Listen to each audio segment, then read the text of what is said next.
El cariño tempranito, el cariño. Y créanme que a cualquiera que se levante tempranito dándome cariño, yo le regalo la sintonía. Así que quédense aquí, porque no solo hay muy buena información y análisis, sino también mucho cariño. Señores, buen día, es 26 de septiembre hoy ya, y a toda la gente que se une desde aquí y más allá a nuestra cobertura de Enfoque Matinal, les queremos desear un buen jueves. A todos un buen jueves.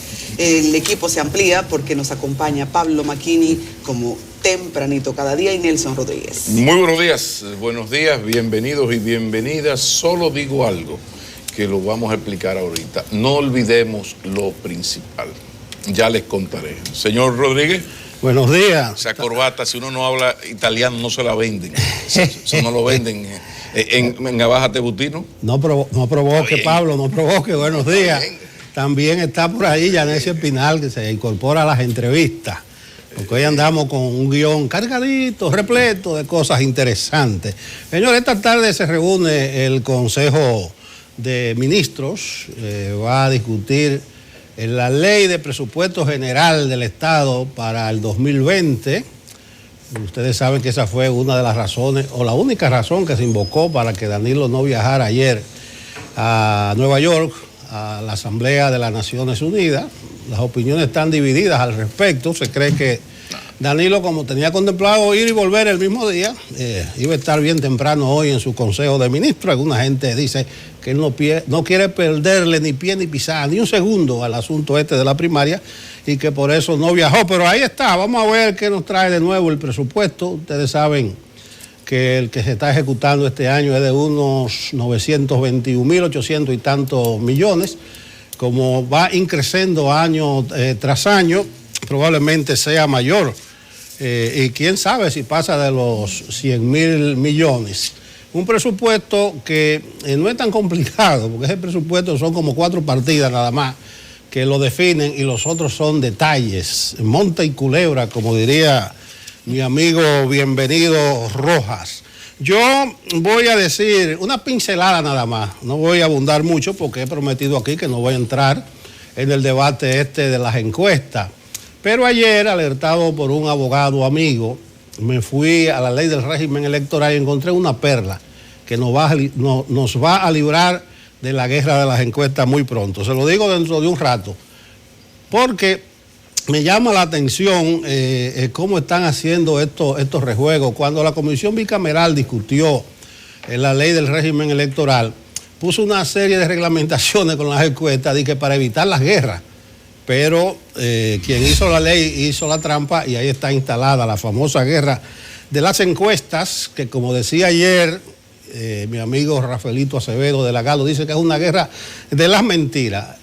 Como se esperaba, inmediatamente el sector Leonel riposta con otra encuesta que lo que me arroja es mucha duda, porque esa encuesta, esa firma encuestadora, hace exactamente un mes, el 25 de agosto, le daba un 12% a Gonzalo y un 69% a Leonel, y sorprendentemente ayer le daba un 29% a Gonzalo, es decir, que creció en 30 días 17 puntos porcentuales. Usted diría, no, se le suma lo que se retiraron. No, al contrario. Si la encuesta del 25 de agosto no alcanzaban a 3 entre Domínguez Brito, Amarante y todo lo que no se habían retirado. Entonces, ese sorprendente crecimiento. Pero además, son inquietudes nada más, o sea, no estoy valorando, sino algunas incongruencias que yo veo. El 25 de agosto, según esa encuestadora, un 69% decía desconocer el tema de la primaria. No sabía qué era eso. 69%, pero sorprendentemente ya ayer, un 57% afirma que conoce bastante y mucho sobre la primaria. O sea, eso creció vertiginosamente. Un 57% dice que cree que conoce bastante y mucho. Y la otra sorpresa, que yo creo que es una incongruencia, es al valorar la figura pública, la favorabilidad de la figura pública, que es como decir la popularidad. Entonces ahí yo creo que se clavan el cuchillo, porque ¿qué dicen ellos? Que encabeza el nivel de favorabilidad la vicepresidenta Margarita Cedeño con un 58%, seguido por Danilo y Leonel con un 52%, y Gonzalo con un 48%. Entonces, si Gonzalo tiene 48% de favorabilidad, o sea, a una distancia solo de 4 puntos porcentuales con el presidente Leonel Fernández, ya es para asustarse. Yo no creo que la favorabilidad de ninguno de los 4 esté en ese rango, pero eso es lo que plantea la firma encuestadora. Entonces, doy esos datos para que se vea que a veces lo que hacen es que los maquillan para presentarlo. Había que salirle al paso ayer, la de antes de ayer, de Gonzalo, pero creo que a partir del sábado se va a transparentar el asunto. Estuve revisando la ley del régimen electoral y esta plantea en su artículo 201 que el plazo para ahí lo tienen, artículo 201 de la ley del régimen electoral, plazo para la publicación de encuestas.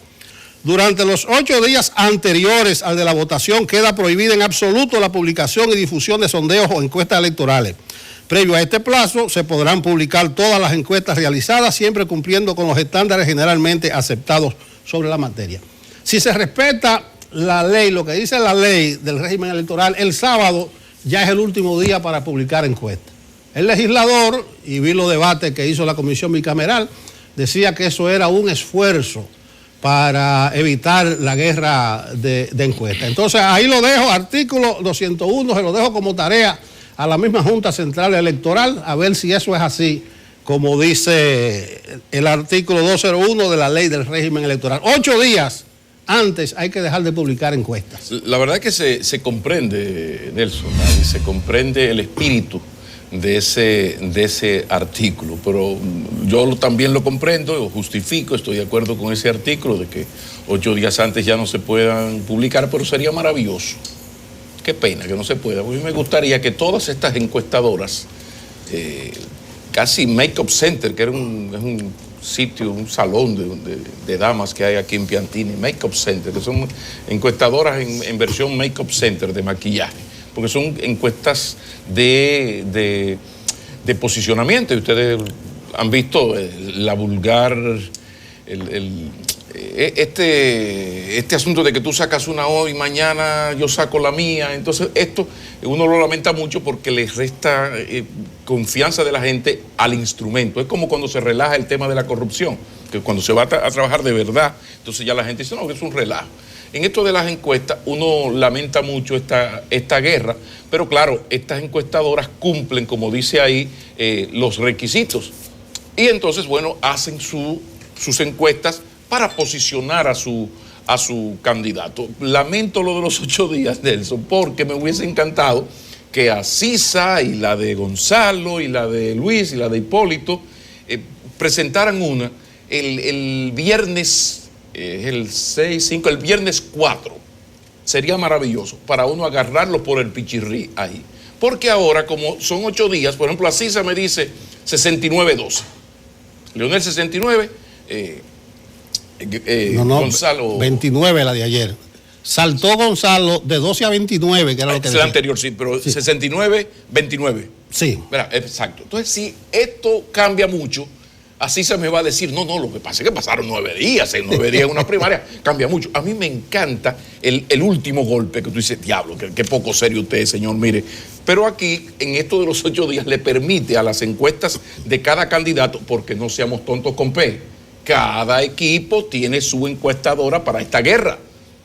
Yo me orejeo que el candidato Nelson, que está compitiendo conmigo, va a sacar una el martes. Hazme favor, arréglame una para el jueves. Y en ese relajo estamos. Entonces, por eso es tan importante la hora de la verdad. O sea, la que tú puedes luego comparar, que es lo que ha ocurrido aquí con la Greenberg, que siempre es la que está adelante. Aquí hay Greenberg y Gallup hoy, siempre las que están más acertadas. Entonces, eso es importante. Pero fíjense cómo aquí estamos hablando de unas benditas primarias que tienen a unos ahitos, por no decir jaetos, de que nos toman la agenda. Porque bueno, eso es lo que está en el ambiente. Y fíjate que aquí nosotros nos hemos puesto de acuerdo para no embromar mucho con estas encuestas de maquillaje. De ninguno. Pero ya tenemos 5 minutos hablando de este asunto. Olvidando que lo principal, ¿qué es lo principal? Adiós. Pero hace 72 horas que se anunció un acuerdo chulísimo entre China y República Dominicana para dar un trato preferencial a los productos, a productos tan importantes para nosotros como por ejemplo el cacao, que somos líderes mundiales en cacao orgánico.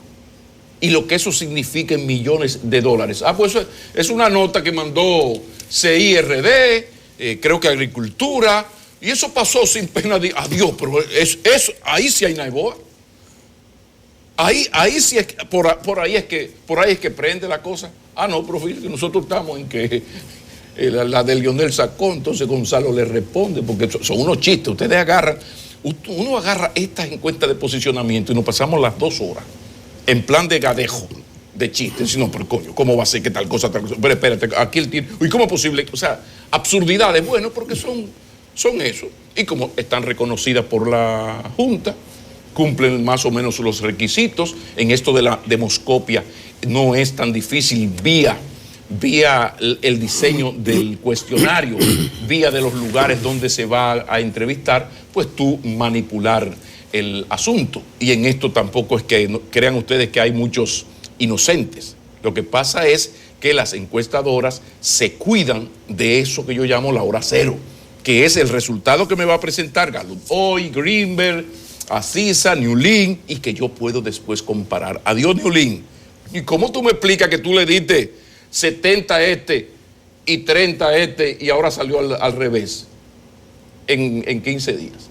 Pero fíjense cómo estamos hablando de eso y no le hemos dado sazón a una cosa fundamental, que es este acuerdo con China, que hay que saborearlo porque nosotros tenemos un problema, y es que en la inmensa mayoría, salvo con Haití, en todos nuestros acuerdos de libre comercio, la balanza comercial va en contra nuestra. Es decir, que exportamos menos de lo que importamos. Entonces, todo este trato preferencial que comienzan a darnos los países, en este caso China, uno tiene que insistir en esto y que el país haga su trabajo con la OMC para que la OMC no se oponga a estos tratos preferenciales, que la OMC es muy ñoña con esto de que un país le dé un trato preferencial a otro porque se cuestiona el aspecto comercial. Pero noticia importante es esto. Eso sí es importante. Cacao en polvo, manteca de cacao, pasta de cacao, chocolate procesado con aranceles del 8 y el 10%. Es decir, un trato preferencial que favorece. Pero que aquí hay mangos, tenía que ser mangos panilejos, que son los mejores, aguacates, guineos, piñas y distintos tipos de cigarros. Eso sí es información. Como es información, señores, estamos hablando esta tarde, se va a hablar inglés en el Palacio Nacional, diseño del presupuesto nacional. Va a pasar de 100,000 millones de pesos segurito. Sí, pero obras son amores y no buenas razones. Es decir, que con ese presupuesto es que tú te vas a dar cuenta cuáles son las prioridades en los hechos, en lo minoplis del gobierno. Bueno, todo el mundo piensa que el aumento en salud va a ser considerable. Vamos a esperarlo. Entonces, esto sí que es importante. Como es importante ya finalmente, a mí yo cito mucho aquello de que si los malos supieran que es buen negocio ser bueno, serían buenos que sea por negocio. Entonces aquí se está dando algo importante, y es que hoy yo recibí la información de que el alcalde del distrito, David Collado, resulta que es el mejor valorado en América Latina, pero no es mejor valorado en una de estas encuestadoras de las que estamos hablando, sino por una encuestadora de mucho conocimiento y reconocimiento mexicana, y el señor Collado está entre todos los alcaldes de América Latina, el mejor valorado de todos. Hay unos 13 con una buena valoración, pero tú dices, ven acá, pero ese señor, yo no veo a David Collado hablando mucho de politiquería y de cosas. Yo a David Collado lo que lo veo es trabajando, no da entrevistas. Me dio uno a mí y le dio una, creo que fue al 5. Ha dado como 3 entrevistas en todos estos años. Entonces, pero qué bueno que entonces la gente que lo que está en su trabajo, que ni entrevista da, cosa que uno lamenta, claro, porque uno presiona mucho para que le den entrevista, le esté yendo tan bien. Porque eso, insisto, esta vez se llama la Mitofsky, que es la misma donde el presidente es el quinto a nivel mundial, el presidente Medina. Y no hay intereses ni del gobierno, el gobierno no tiene acciones, ni tiene que ver con Mitofsky y la alcaldía menos. O sea que esto es interesante. Entonces tú miras esto, mira las encuestas donde miden al alcalde, insisto, que ni del PRM, a veces uno ni siquiera sabe bien si es o no es del PRM, porque para colmo lo llevó fue el Partido Reformista. Ustedes recuerdan. Entonces, qué interesante esto, qué extraño, un tipo que lo que hace es trabajar, que no viene a los medios, que no es broma con la politicaría esta, y digo esto y le digo 4 cosas a Hipólito, estoy con Abinader, que a mí me gusta Hipólito. No. Esta señora lo que está es en lo suyo, trabajando. Entonces resulta que miren qué bien valorado está. Y eso es una buena noticia, porque aquí hay que premiar a la gente que está en lo suyo y no este relajo de esta gente que lo que está es cada vez desprestigiando más la confianza que ha de tener el ciudadano en la clase política. Si a eso ustedes le suman en las encuestas internas, que cuando se habla de favorabilidad a este señor le pasa lo mismo que a Margarita Cedeño, que en todas las encuestas cuando ponen el tema de favorabilidad o de popularidad, pero sobre todo de favorabilidad, resulta que ellos están muy bien valorados, y en el caso de la doctora Cedeño siempre está arriba, que volvemos a lo mismo, es una señora que está en lo suyo, ¿a usted le gusta, no le gusta? Ahora ese señor está en su trabajo, ha dado como 3 entrevistas en 5 años. Entonces, qué bueno que se está dando esta situación donde parece que también da resultados el trabajar, que la mejor promoción sea tu bendito trabajo, porque uno la verdad es que se preocupa porque estos benditos políticos en sus primarias y en sus secundarias tienen a uno al salto de la pulga. Suerte que aquí nos pusimos de acuerdo. Mira, Madi, Nelson, vamos a ponernos de acuerdo, porque si entramos a este relajo de las encuestas, no vamos a pasar los programas, porque es un relajo. O sea, Luis saca una. El único, hay que sacarle la comida aparte a Hipólito. Quizás es que los Minopli están flojos y no ha tenido recursos para que sus amigos le hagan encuestas. Pero fíjense cómo ha sido una guerra mortal. Claro, ¿dónde está la naiboa de esto? ¿Dónde está el problema de esto? Bueno, señores, que en términos electorales, porque la vida se nutre, no solo la política, la vida se nutre de realidades. Resulta que la guerra de encuestas es verdad que crea percepciones. Es verdad que crea percepciones positivas. Porque bueno, porque eso es como mi madre, yo me medía este asunto de las percepciones y el poder de los medios de comunicación, cuando uno que su trabajo es estar bien informado, su santa madre le preguntaba: mi hijo, ven acá, y es verdad que Nelson Rodríguez no puede ser candidato a senador de Santiago porque él es tal cosa. Digo, no, mamá, eso lo dijo un maldito loco en un canal de La Mona. Sí, pero mi mamá me lo preguntó, sin mala fe, y ella en llave de Nelson. Entonces tú dices, coño, pero mire, la difamación da sus frutos. Las encuestas de maquillaje dan sus frutos, porque los que estamos en esto en el día a día nos reímos y llegamos a acuerdos para no comentar nada. Sí, pero el pueblo dominicano, o sea, la gran masa de votantes, eso tiene un efecto, porque por ahí andan, como andaban hace 3 días los de Gonzalo, ahora andan los de Leonel sacando pecho, ¿viste? Ese 69-29.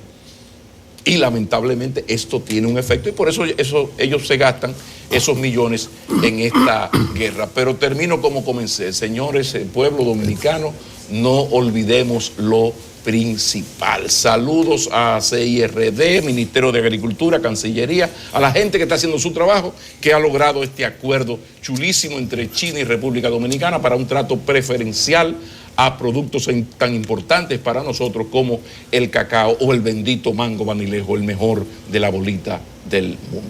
Hay un punto de que los políticos ponen la agenda. Señores, eso tiene mucho tiempo siendo así en la República Dominicana, y es muy lamentable, porque es verdad lo que dice Pablo. Por ejemplo, el presupuesto general del Estado que se va a discutir esta tarde Eso, en cualquier nación medianamente desarrollada, se entiende como un instrumento de desarrollo. O sea, a dónde van a ir destinados los principales recursos, cuáles van a ser las prioridades, pero aquí cae como un tema secundario. Casi siempre es así. Y eso de que la política y los políticos marcan la agenda tiene mucho que ver no solo con nuestro escaso desarrollo institucional, sino que para usted ascender, para usted poder acceder a un puesto público, tiene que ser a través de un partido, de un movimiento o de una agrupación. Si usted quiere ser regidor, tiene que ser por el colador de los partidos. De ahí la preeminencia que tienen las organizaciones políticas, tras lo cual se mueven en mucha coyuntura hasta el empresariado nacional. Por eso ustedes ven ahora que gran parte de la cúpula empresarial está metida en esto de que se unifiquen las elecciones, de que si no se unifiquen. Entonces, tiene mucho que ver con nuestro escaso desarrollo, reitero, además de que el dominicano, esa es su idiosincrasia, se coge muy a pecho la política. Y es mucha la gente también que depende de la política, que depende del Estado, que depende de un puesto público. Eso es una cadena. Entonces, por eso, a diferencia de las sociedades más desarrolladas, aquí hay, si se quiere, una elevadísima participación electoral, porque siempre ronda el 70, el 72 y hasta el 73%. Vaya a la democracia más desarrollada. La mayoría de la gente le es indiferente la política, el curso de la política, porque no depende de ella.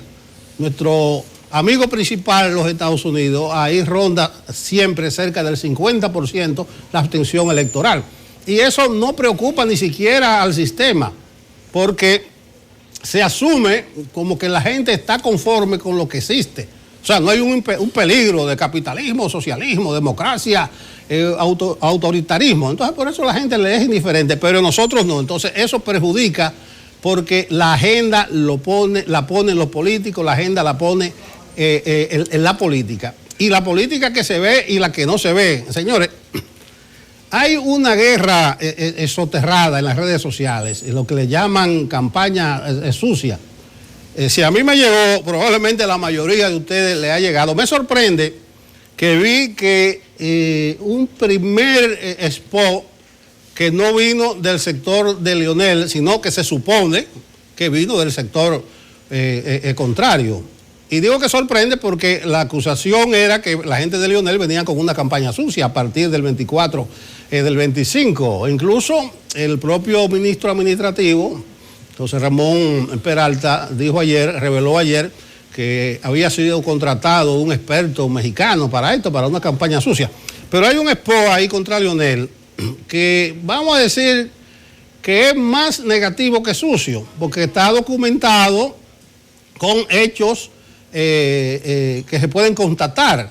Un spot que comienzan cogiéndole prestado un espacio a Alicia Ortega, hablando del hoyo financiero. Ahí sigue Guillermo Moreno, camino a la fiscalía, a someter a querellarse contra Leonel Fernández. Ahí revivieron el famoso spot de Quirino, de que hay una deuda, ahí aparecen los tucanos volando. Son hechos, pero forman parte de esta guerrita soterrada, que reitero, eso es quemando por debajo, por redes sociales. El presidente de la Junta espera que todo termine en santa paz al final de la jornada, y es un llamado prudente, porque estoy viendo que se están elevando los ánimos, se están caldeando los ánimos, lamentablemente entre compañeros, camaradas de un mismo partido. Pero ni modo, pues, ahí está la política y ahí está instalado el tema de la primaria. Ya eso es primaria, no hay ni siquiera secundaria, ni es primaria.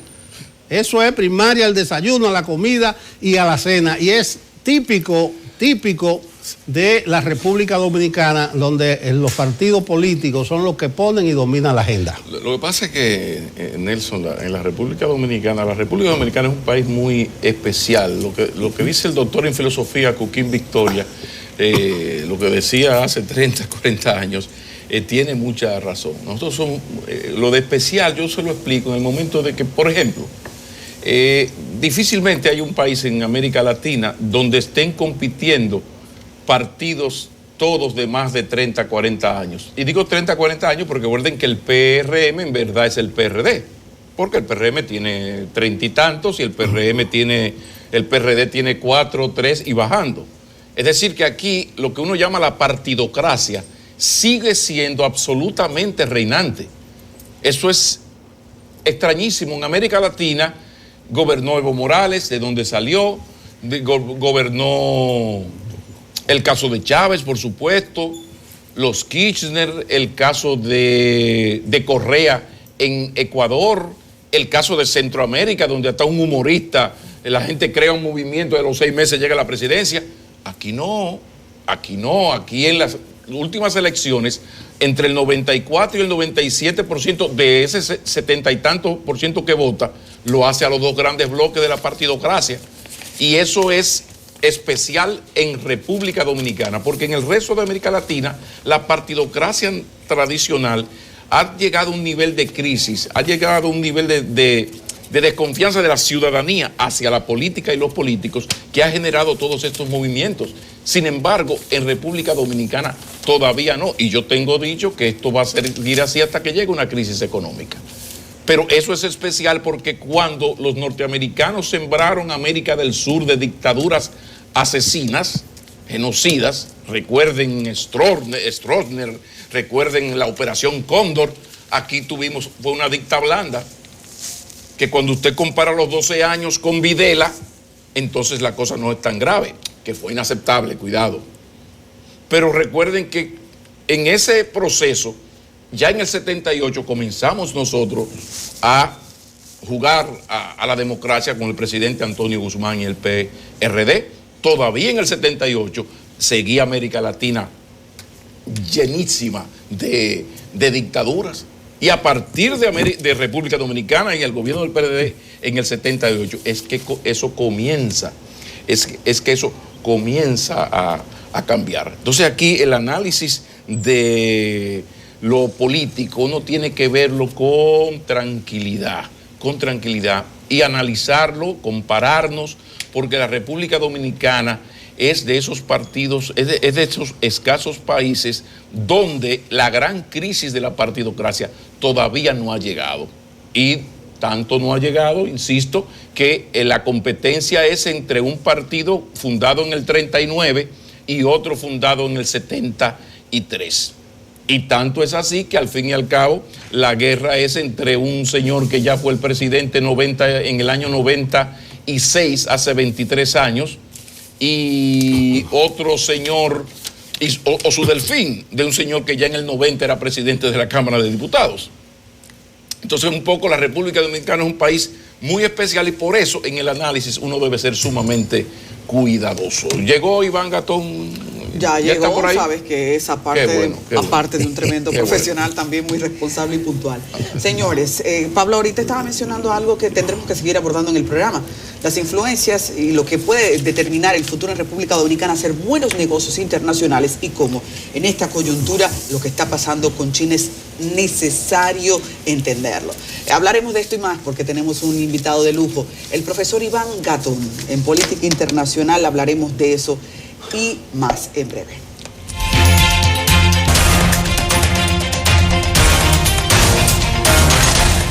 No hay duda de que el dominicano en su mayoría tiene una mentalidad insular.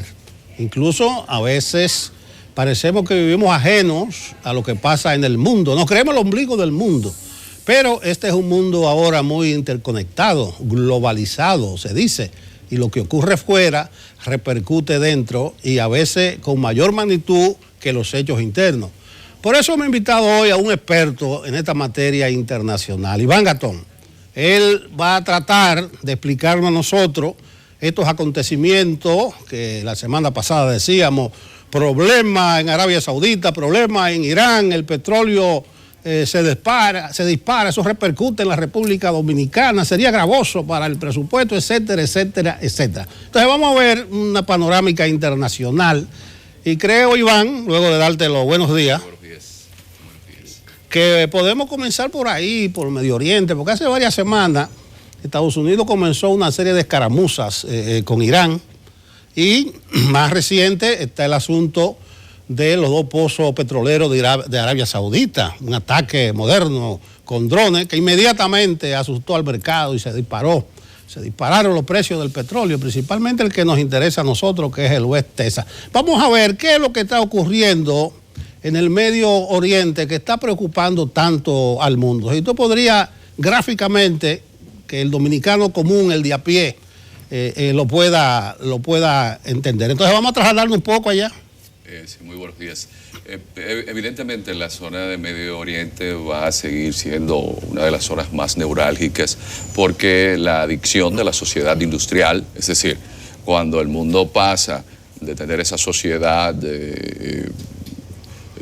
digamos, feudal, que llega a la sociedad mercantilista, luego llegamos con Watt y la máquina de vapor, finales del siglo XVII, viene Inglaterra y desarrolla lo que es la revolución industrial. Esa revolución industrial sustentada en los trenes, en el carbón básicamente. Luego pasa a una revolución industrial donde tenemos la electricidad, tenemos el uso del petróleo que comienza a utilizarse ya tomando el petróleo de Irán sobre todo. Luego el de Arabia Saudita, después de 1918, que se firman los acuerdos Sykes-Picot, donde se divide lo que había sido el Imperio Turco Otomano. Pues todavía seguimos siendo dependientes del petróleo. Más de 500 derivados del petróleo. La gente piensa que el petróleo es básicamente para locomoción y la realidad es que más del 70% del uso del petróleo es para usos distintos al de los automóviles. Pero hay un tema que mucha gente desconoce y es que a partir de que Estados Unidos toma la hegemonía después de la Segunda Guerra Mundial, todos los commodities, es decir, las principales materias primas, se cotizan en dólares. Entonces, Estados Unidos queda en quiebra por haber utilizado sus reservas en oro en la guerra de Vietnam. Pero luego emite algo que se llama bonos del tesoro. Pero los bonos del tesoro se sustentan básicamente en la confianza en la economía de Estados Unidos. Y entonces, si el petróleo deja de comercializarse en dólares, eso le hace un grave daño a la economía americana. ¿Y cómo se comercializa el petróleo de Arabia Saudita, que es el petróleo que sale más barato producir? Porque es importante resaltar esto. El petróleo, aunque existe en algunos países, el de más fácil producción es el de Arabia Saudita. Y es uno de los petróleos más ligeros. Entonces, Arabia Saudita, que tiene una monarquía feudal de la familia Saud, donde no hay democracia o los parámetros que nosotros entendemos que debería tener una sociedad moderna, Estados Unidos le ha apoyado incondicionalmente. Los hutíes, en este caso, que es aquí entra el tema religioso. Los hutíes, que son una secta saidí, es decir, quintimana dentro del chiismo, las dos, digamos, divisiones que se dan en el Islam son chiismo y sunismo. Los sunitas, lo que seguían la sunna o tradición de los profetas como Abu Bakr, y los chiitas, que son los descendientes de Ali, quien era al mismo tiempo familiar del profeta. Entonces, esos chiitas que siempre han sido minoría, ¿de quién tienen apoyo? De Irán. Entonces, Irán, a partir de 1979, ha sido el gran enemigo de Estados Unidos y fue prácticamente una revolución que estuvo enemistada con todos los países del mundo, porque no era una revolución fruto de la ilustración francesa o del pensamiento ilustrado europeo, porque no era ni marxista, pero tampoco era capitalista, era una revolución teológica islámica. Es la del Shah de Irán y el Ayatollah Khomeini. Del desplazamiento del Shah, Mohammad Reza Pahlavi, y la llegada del Ayatollah Khomeini. Entonces, aquí es donde encontramos que, utilizando la modernidad, drones que vienen como parte de un siglo XXI, que estamos en un cambio de época. Es decir, el mundo cambió, ya no es el mundo de la Guerra Fría. Ahora tenemos en los ejércitos mandos de cibercombate, porque ahora tenemos a alguien sentado en territorio estadounidense o sentado en cualquier territorio del mundo que tiene un dron que lo está dirigiendo a distancia y lo lanza en otro territorio. Y es lo que sucede en la Aramco, que es la gran compañía petrolera árabe saudí. ¿Cómo afecta esto a República Dominicana? Bueno, República Dominicana es un país que utiliza una gran cantidad de combustible, pero no produce combustible. Si esos precios se elevan, nos va a afectar a todos directamente en la canasta básica. De ahí la importancia de lo que usted expresaba, de que en un mundo que ya es interdependiente, no importa lo que sucede en cualquier parte del planeta, se va a estar reflejando en el presupuesto del país y, por supuesto, en el presupuesto doméstico. Bueno, hay un involucramiento directo de Estados Unidos. Incluso se dice que han mandado soldados a la zona a partir del ataque con drones a los 2 pozos petroleros de Arabia Saudita. Eso no pinta que se puede complicar mucho más el panorama. Está complicado hace mucho tiempo. Hay un elemento que es importante que comprendamos al analizar la historia de la humanidad. Siempre el comercio ha determinado el curso de la historia y la imposición de las rutas comerciales y de la extracción de los recursos se ha impuesto por la sangre. La historia de la humanidad ha sido una historia de orgía sangrienta. Quizás la única epopeya que se llevó a cabo sin derramamiento de sangre fue la independencia de la India, y fue porque Gandhi tomó esos elementos de la tradición hinduista y aplicó lo que se llamó el Satyagraha, y decía que al enemigo había que vencerlo dejándole ver su nivel de bajeza espiritual y de opresión a los demás. Pero eso costó muchas vidas en la India, y fue también el movimiento que tomó el doctor Martin Luther King. Pero la historia ha sido la partera de la violencia ha sido la partera de la historia, porque cuando vemos en Arabia Saudita, pasamos por alto, por ejemplo, que Trump estuvo de visita el año pasado y le vendió más de $100 millones al régimen de Arabia Saudita. Y pasamos por alto que hace 4 años Yemen tiene una guerra donde Arabia Saudita se gasta $300 millones al día bombardeando un país que su territorio es poco fértil, donde la mayoría de los afectados son niños que se están muriendo de hambre, y que las Naciones Unidas piden que permitan un corredor humanitario para que esos niños y esas familias que están muriendo de hambre puedan ser asistidos. Sin embargo, no aparecían en los periódicos hasta que un pozo petrolero estalló. Entonces, cuando vemos, por ejemplo, el negocio de las armas, que esto es bueno que los amigos televidentes lo sepan, todas las armas, la mayoría, por supuesto, la venden países desarrollados. Y usted encuentra un país pacífico como Suiza, que está metido en Yemen, que las armas de Suiza, por ejemplo, granadas, se utilizan en Yemen. Y usted encuentra minas antipersonas que matan mensualmente cientos de personas en el planeta, pero son países europeos que tienen ONGs para concientizar sobre el uso de las minas antipersonas. Iván, en Medio Oriente nos afecta esa situación. Ya lo dijiste claramente con el asunto de los precios del petróleo.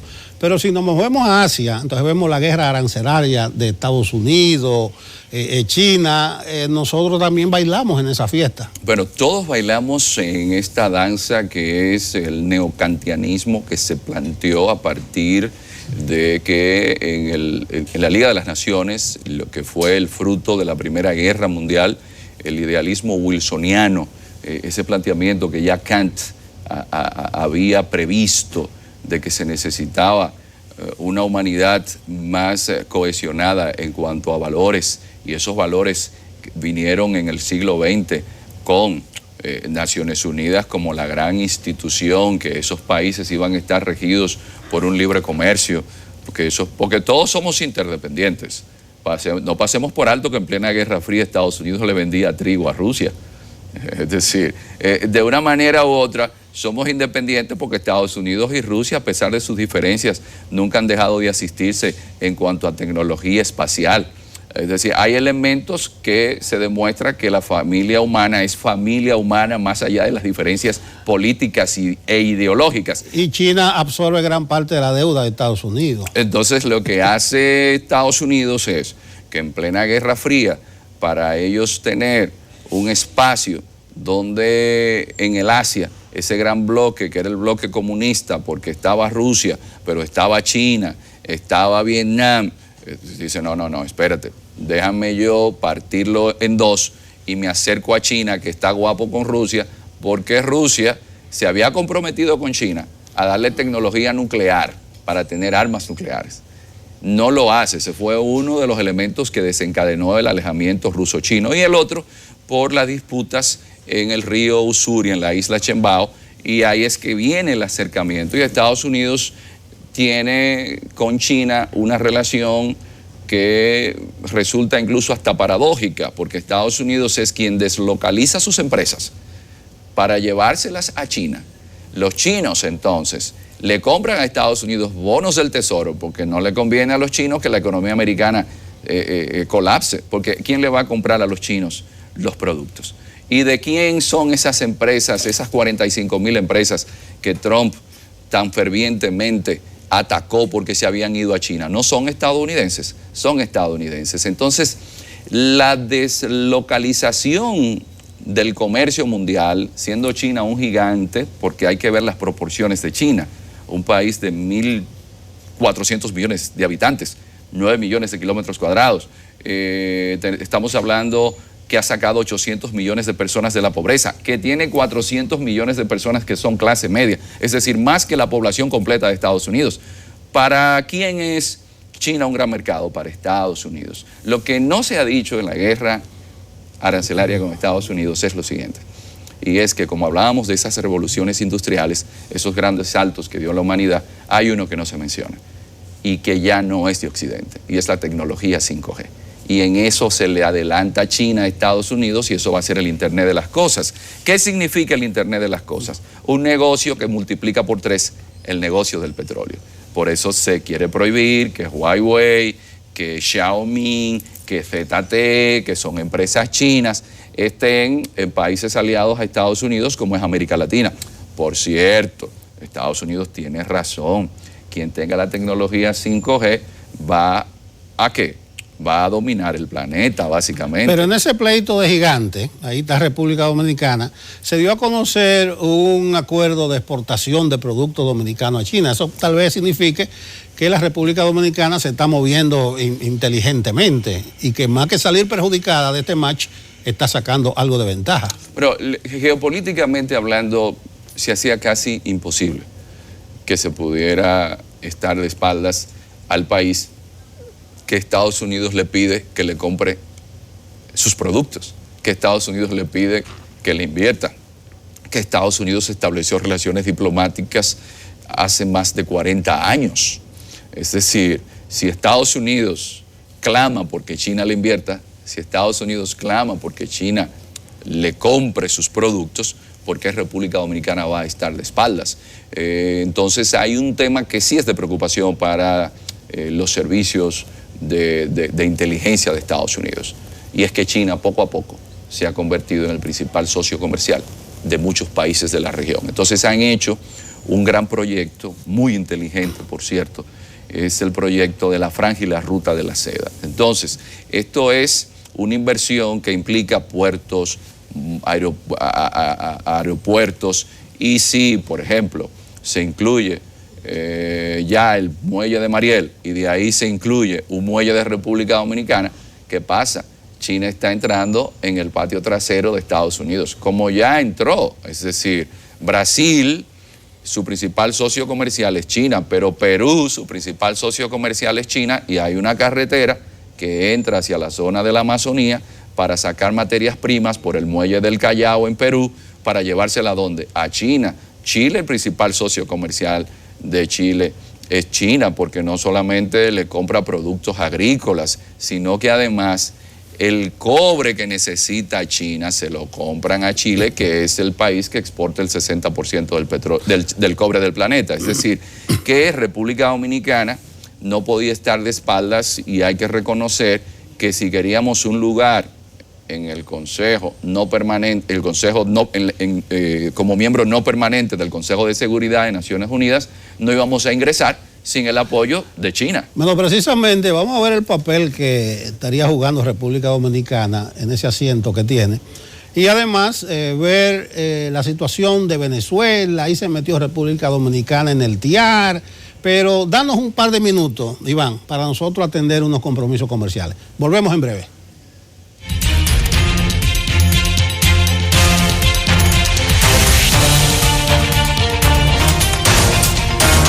Continuamos esta interesante conversación con Iván Gatón, experto internacional.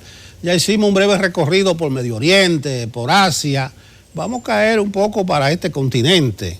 Y te pregunto sobre la posición de República Dominicana respecto a Venezuela, que yo le noto algunas incoherencias desde el principio. Incluso ahora, la República Dominicana suscribe, conjuntamente con otros países, revive, vamos a decirle así, la aplicación del TIAR, el famoso Tratado Interamericano de Asistencia Recíproca, un asunto de 1947. Sí. Entonces, eso lo firmaron los países para defenderlo, como señala. Entonces, República Dominicana dice, nosotros no somos partidarios de ninguna acción de fuerza, pero suscriben el TIAR.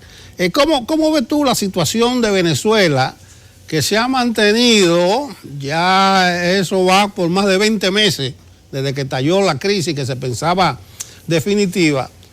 ¿Por qué ha sobrevivido el régimen de Maduro? Y si podría caracterizar un poco la posición dominicana, como que yo no llego a entenderla. Sí, la situación para la República Dominicana es sumamente incómoda, porque la realidad geopolítica es lo que se llama anarquía comparativa. Ese es el término que el gran geopolitólogo Robert Kaplan utiliza para definir el mundo en el cual nos encontramos. Anarquía comparativa. Es un periodo mucho más anárquico que el de la Guerra Fría. En la Guerra Fría usted tenía dos grandes que decidían, va a suceder esto, no va a suceder, y se ponían de acuerdo. Ahora no. Ahora hay muchos elementos en la liza, hay mucha gente involucrada. Hay lo que se llama el multilateralismo de las relaciones internacionales, muchos actores, y en el caso de Venezuela tenemos a China. China es un elemento fundamental para entender el problema venezolano. Por el otro lado es Rusia. China tiene el dinero, Rusia tiene los armamentos.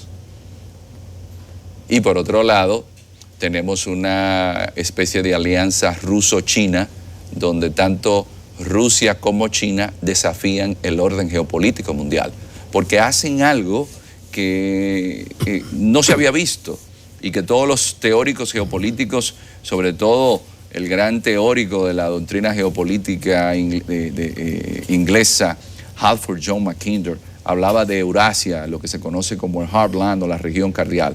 Los chinos y los rusos, con la ruta de la seda, ahora dominan el Heartland o la región cardial. Entonces hay un tema fundamental. Venezuela no es un simple país. Cuando usted toma el mapa global, usted va a ver petróleo en el Medio Oriente, va a haber petróleo en distintas partes del mundo, pero en el occidente, la principal reserva de petróleo del planeta está en Venezuela. La del mundo, pero está en occidente. ¿A qué distancia le queda a Estados Unidos? Le queda apenas a 4 días.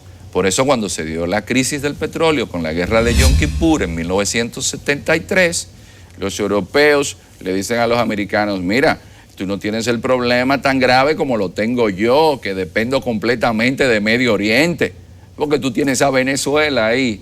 Entonces, detrás de Venezuela hay que ver el petróleo. ¿Y por qué se complica?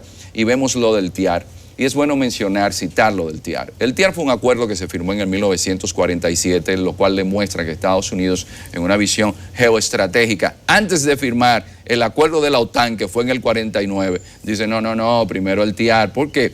Porque América Latina es un área de importancia fundamental para Estados Unidos. Y en el 48 Estados Unidos decide fundar la Organización de Estados Americanos, OEA, que siempre digo, el representante nuestro en esa reunión en Bogotá, que ahí fue que sucedió el Bogotazo cuando mataron a Jorge Eliezer Gaitán, fue Balaguer. Joaquín Balaguer. Entonces, ahí vemos que ese TIAR, que es importante resaltar, Cuando sucede la guerra de las Malvinas, que los militares argentinos eran quienes preparaban a los contras en Honduras, los militares argentinos dijeron, bueno, pues yo puedo intentar recobrar las Malvinas porque yo estoy siendo aliado de Estados Unidos y Estados Unidos se va a llevar bien conmigo, no va a haber problema.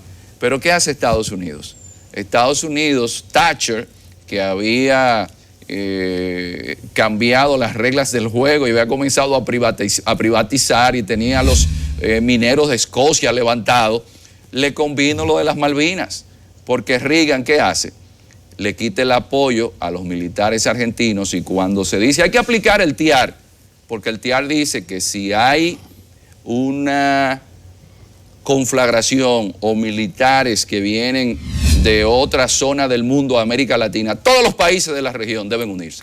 Pero está muy interesante esa clasecita, la posición de Estados Unidos aplicando al TIAR en las Malvinas. Pero no se aplicó en ese momento. No se aplicó y ahora Estados Unidos lidera la aplicación del TIAR para Venezuela.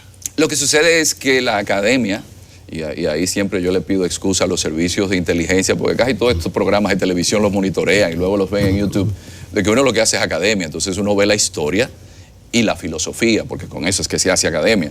Es decir, los militares argentinos, Videla, Viñone, Galtieri, ese grupo, son sacados del gobierno por la guerra de las Malvinas y fue por un error estratégico. Ahí fue que Argentina descubrió que vivía en América Latina, que era más importante la OTAN que el TIAR. Entonces, la aplicación del TIAR ahora trae unas reminiscencias históricas que dice, bueno, pero ven acá, las reglas cuando se firman es para aplicársela a los enemigos, como decía el conde de Romanones. A los enemigos las leyes se les aplican, pero a los amigos se les interpreta. Entonces, siempre se habla mucho de que en el derecho internacional y en los acuerdos que suscriben los países más débiles, siempre se va a imponer la ley del más fuerte. Ahora, el tema venezolano es mucho más complejo que ir al TIAR. El tema venezolano es ver las raíces geopolíticas, los intereses económicos que hay allí con el petróleo, pero otro elemento que se ha subestimado y que en Venezuela no se ha tomado en consideración. En Venezuela el poder siempre ha estado en los cuarteles y siempre se dice, no, que la figura de Maduro, no, señores, es que Maduro en sí no es Maduro. En Venezuela hay una élite militar de una tradición que viene desde el siglo XIX con Bolívar, con Cipriano Castro, con Juan Vicente Gómez, con Medina Angarita, con Marcos Pérez Jiménez, con Wolfgang Larrazábal. Lo que pasa es que vivimos en un mundo tan inmediatista donde las redes, en vez de ayudarnos, nos han desayudado porque lo que vamos es a una información del momento puntual y no vemos que de aquellos polvos son estos lodos. Es decir, si no vemos el pasado, cómo se fraguó ese pasado, por eso es tan importante escribir la historia, porque cuando usted escribe la historia está acomodando los intereses del presente. Por eso en geopolítica y ahora en el siglo XXI se habla de una descolonización epistemológica, es decir, una geopolítica del conocimiento. Por ejemplo, que nuestra historia no la leamos a partir de la perspectiva que nos dieron los europeos, donde nos hacen sentir que somos inferiores, donde nos hacen sentir que ellos trajeron la misión civilizatoria y que nosotros, los descendientes de africanos y esos indígenas, necesitábamos la civilización europea. Cuando vemos que Europa emerge es a partir del siglo XVI con una modernidad que se impone con los descubrimientos y la colonización, y que el mundo, su centro, eran antiguos reinos o zonas de Oriente y que hoy vuelven a emerger, que es la gran contradicción. Hoy, los grandes imperios del ayer, que se lo inventaron todo, como los indios y los chinos, ahora están aquí presentes en el siglo XXI y de ahí viene algo muy importante, don Nelson, y son unos pronósticos que hacía un gran pensador y un hombre digno de respeto y admiración, Samuel Huntington. Huntington decía que íbamos a llegar ahora al choque de civilizaciones. Y en eso es que nos encontramos, ese choque de civilizaciones, porque las antiguas culturas dicen, no, pero yo soy del mundo musulmán, yo me voy a mantener en el mismo. Pero los chinos, que todo el mundo dice, ay, el Partido Comunista Chino. Pero el Partido Comunista Chino no tiene tanto de marxismo como tiene de confucianismo. Entonces, por eso los chinos dicen, mi comunismo tiene peculiaridades chinas. Y eso es lo que está sucediendo. Tanto Rusia como China son vistos por los servicios de inteligencia de Estados Unidos en el último informe que le entregan al presidente Trump como la principal amenaza para la seguridad y la estabilidad económica de Estados Unidos, porque son históricamente revisionistas. No, me gustó esa visión que tú tienes de lo que es escribir la historia, interpretar la historia. Yo no sé cómo será valorada en el futuro la República Dominicana en su participación en Venezuela, pero por las aristas que tú destacas, es una problemática tan y tan compleja que no puede ser interpretada solo desde el punto de vista de la conveniencia de la República Dominicana. Eso de interpretar la historia, yo recuerdo a Américo Lugo en el 1936, Trujillo le pidió que escribiera una historia del presente y él se negó. Podía tener razones personales, pero la interpretación que él hizo de la dificultad que hay de escribir la historia del presente tiene muchas dificultades. ¿A dónde voy? República Dominicana en el futuro se va a ver como un país entrampado en unos intereses que sobredimensionan a nuestro territorio. Me refiero a lo de Venezuela. Entonces, en ese sentido, no sé si tener complacencia o condescendencia con las incoherencias que uno ve en la posición dominicana. Por ejemplo, el presidente Medina no asistió ahora al 74 periodo de sesiones de la ONU. Él invocó que hoy se reúne el Consejo de Gobierno. Yo opino que, siendo nosotros, estando en el asiento en el Consejo de Seguridad, y ese periodo de sesiones de la ONU es la única cumbre que yo le veo gran importancia, porque ahí se dan cita a los principales líderes del mundo. Salvo excepción en ocasiones, ahí van los principales. Incluso tuviste que Miguel Vargas, que Trump reunió a su corte de América Latina y ahí metió una ficha. Entonces, ¿qué es lo que yo quiero decir? ¿Cómo podemos interpretar la posición de la República Dominicana? Tal vez con condescendencia, con pena. No sé qué tú opinas de eso. Porque es incoherente. Es incoherente en grado sumo. Sí, pero lo que sucede es que en el mundo en el cual vivimos, en estos momentos, la situación geopolítica es tan difícil y tan compleja como usted poder observar que el asesor de defensa del presidente de Estados Unidos, Michael Bolton, es cesado en sus funciones por Trump. Y Trump dice, me quería meter en una guerra en Venezuela. Entonces, fíjese para que usted vea el nivel de anarquía comparativa. República Dominicana andaba detrás de Bolton siguiendo todas sus políticas. Y miren dónde termina la historia, el cuento. Por eso le digo que es un asunto, es un mundo tan difícil que el propio presidente de Estados Unidos, que es el hombre mejor informado del planeta, pone en evidencia a su asesor y lo señala como un hombre que manejó mal la situación en Venezuela. Eso es para que usted vea. Y si eso es la gente que mueve los hilos del poder en Washington, ¿y qué sucederá en las cancillerías y en los gobiernos de nuestros países que no tienen un presupuesto como tiene Estados Unidos para conocer en detalles lo que se mueve en Venezuela? Iván, casi una digresión. ¿Tú como asesor le hubieses recomendado al presidente Medina que asista a la reunión de la ONU? No, bueno, en ese caso yo me eximo, pues no creo que tenga yo lo que soy es un simple profesor que se dedica a hablar sobre estos temas y no creo que llegue a esos niveles. A un alumno sí, en las clases sí, yo pondría un ejercicio a los estudiantes y les diría, miren, hay esto, aquello, lo otro, pero los jefes de Estado están mejor informados que cualquiera de nosotros y a veces uno no sabe en base a qué se toma una decisión. Sí, yo te decía que había que honrar ese asiento en el Consejo de Seguridad. Sí, pero los jefes de Estado, algo que aprendemos cuando estudiamos estos temas, es que están bien informados y que las decisiones que se toman no son fruto del momento. Alguna situación apareció, algo sucedió que se creyó más conveniente. ¿Por qué? Porque la política es el arte de lo conveniente. Y ahí viene un elemento ya que viene de Cautilia, que la gente dice que eso es de Maquiavelo, que es la razón de Estado. Maquiavelo es un lactante al lado de Cautilia, que sí fue el gran pensador y que ya había dicho todo lo que Maquiavelo después resaltó, y él lo había hecho 900 siglos antes.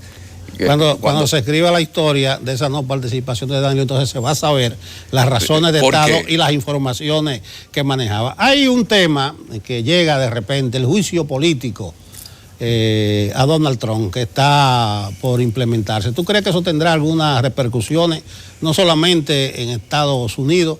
Ya yo vi que las bolsas variaron en algunos países y se le atribuye a esa decisión. En esto se maneja mucho todo el tema de los medios de comunicación. Hay que ver los grandes medios que desean vender con relación a Trump. Si ya vimos la trama rusa y Trump salió ileso de la trama rusa, yo creo que esto es un tema en el cual los demócratas están perdiendo fuelle, están perdiendo fuerza de cara a unas elecciones que evidentemente el presidente Trump seguirá con un apoyo importante en base a todo lo que vine relatando del choque de civilizaciones, y es que Trump tiene una base fuerte, cristiana protestante, y sin la religión no se entiende la política en Estados Unidos. Los demócratas no tienen la base WASP, es decir, blanco, anglosajón y protestante, que es la que caracteriza a Estados Unidos.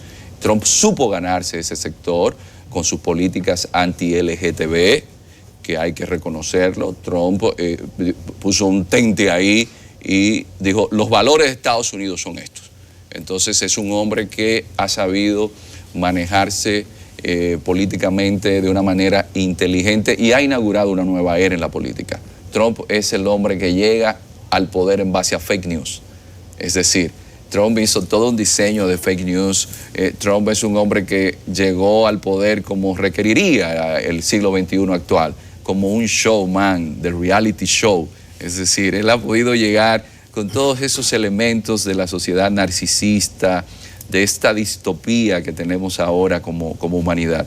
Y aunque no nos guste, preparémonos, porque la economía americana no ha ido mal con Trump. Aunque gran parte de esas medidas se hayan tomado en la administración Obama, toda la guerra comercial con China, la forma en la cual Trump presenta sus rivalidades alrededor del mundo, que pelea con todo el que se le aparece en el camino, hasta con sus aliados, eso forma parte de ese orgullo que Trump dijo que había que rescatar de Estados Unidos, y ha hecho algo fundamental, don Nelson.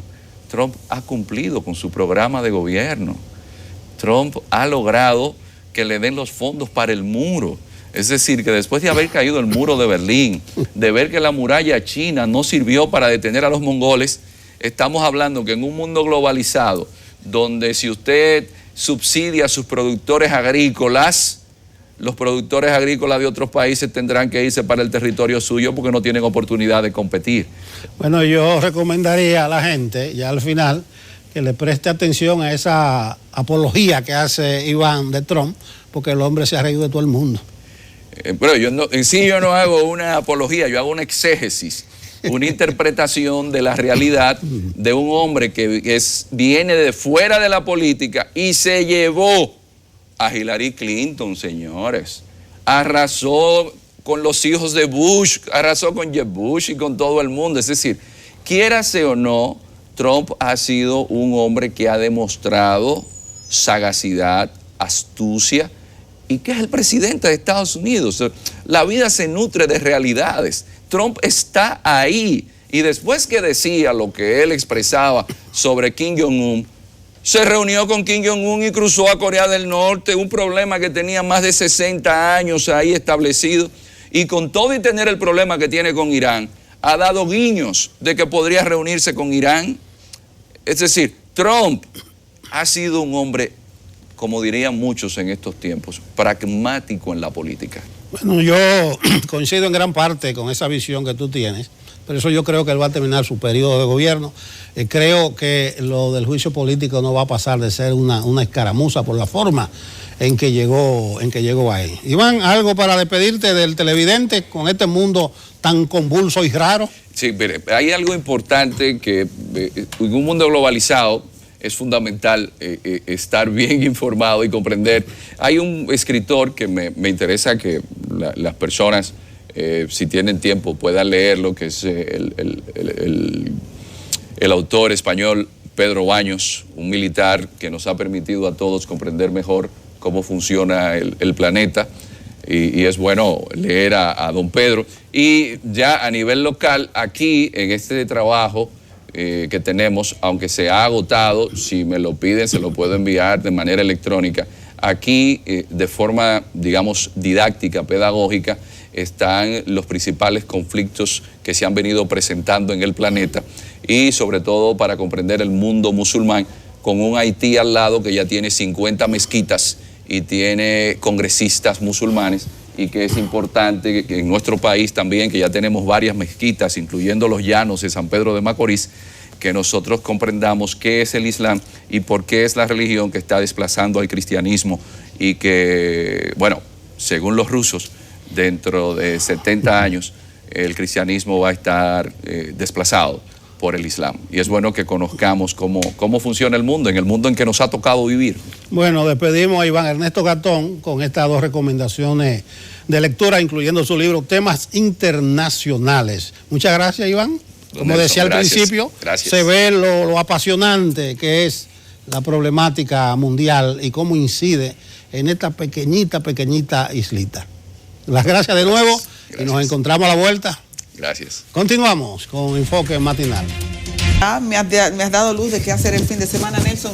Yo sé que el fin de semana te vas a sumar a otras actividades porque vas para Santiago. Sí, Mar Anthony, eso es Grandes Ligas. Yo me imagino que eso está vendido hace rato ya, porque el flaco jala la gente, ¿entiendes? ¿Y tú qué vas a hacer el fin de semana? No, yo me voy a ver la película con mis hijos. Ah, ok. Suerte. Señores.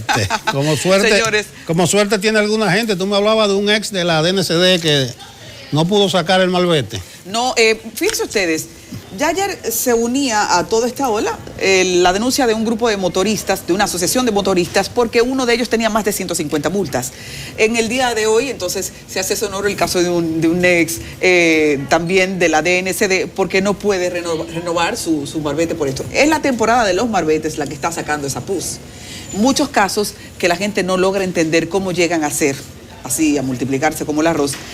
Unos irregulares porque nunca existieron, supuestamente son multas fantasmas, y otros tal vez sí existieron y en este momento la gente entonces trata de aprovechar la coyuntura para quejarse.